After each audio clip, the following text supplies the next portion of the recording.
Respected dear family members, my pranams to you. Yesterday we were discussing about Mahabharata. You know, Mahabharata has got thousands of stories. I told you, young children, these stories are all management stories. You know, I have taken my MBA last year. My contact class for the MBA was in IIT campus, Bombay. One person from Harvard University, Dr. Murthy, he was my mentor. And he was our teacher also in the contact class. During that contact class, he came to the class and just started one story. That story was from Mahabharata. What is the story, you know? There was a rabbit and also there was a tortoise. The tortoise and the rabbit, they were friends, very good friends. One day they thought they will conduct a competition. Who will be reaching the destination point first? When they run, a running competition. You know the story. And you know, the tortoise and the rabbit started running, and the rabbit reached almost 3/4 of the distance. At that time the rabbit thought that tortoise will come very slowly, so I can take rest. And rabbit took rest. But tortoise directly went to the point and it could win the race competition. This story you know. But Dr. Murthy did not stop the story here. What did he say, you know? Next day, rabbit came to the tortoise and said, today also, let us have a race competition. Tortoise agreed.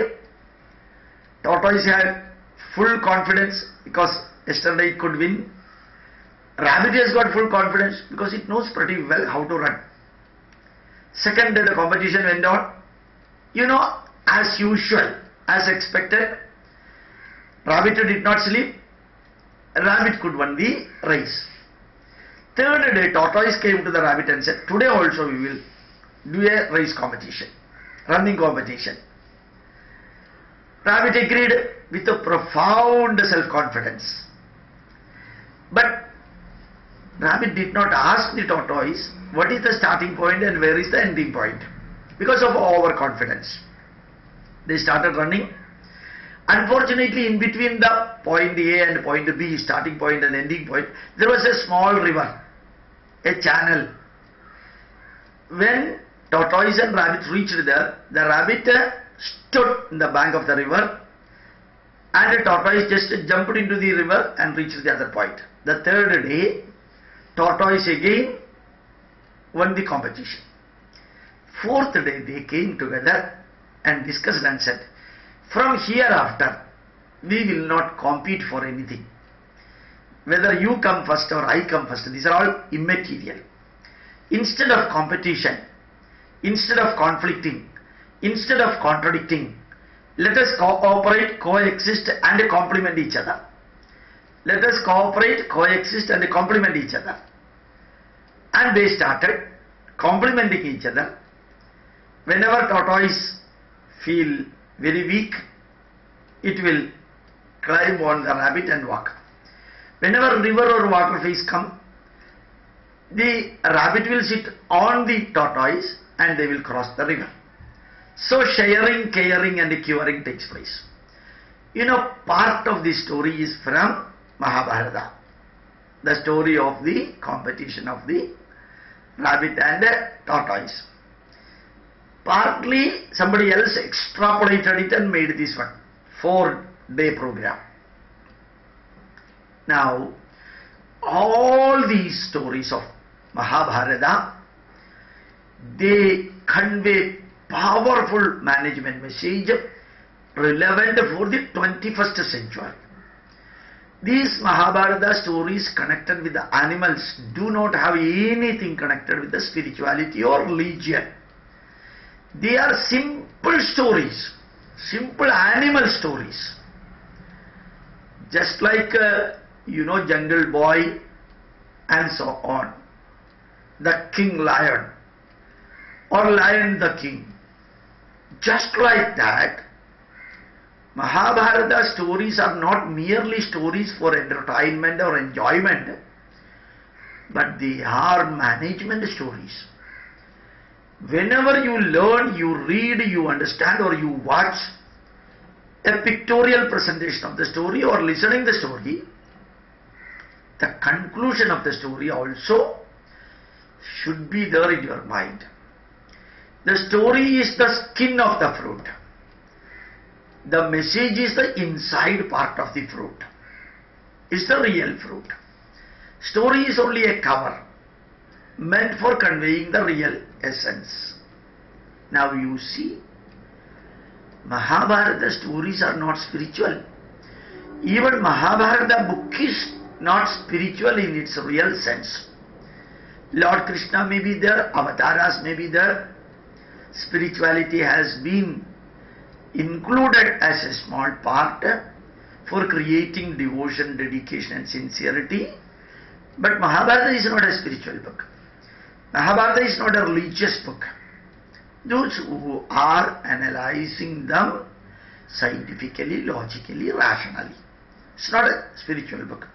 But for every Indian or everyone who likes India, Mahabharata conveys all type of management messages,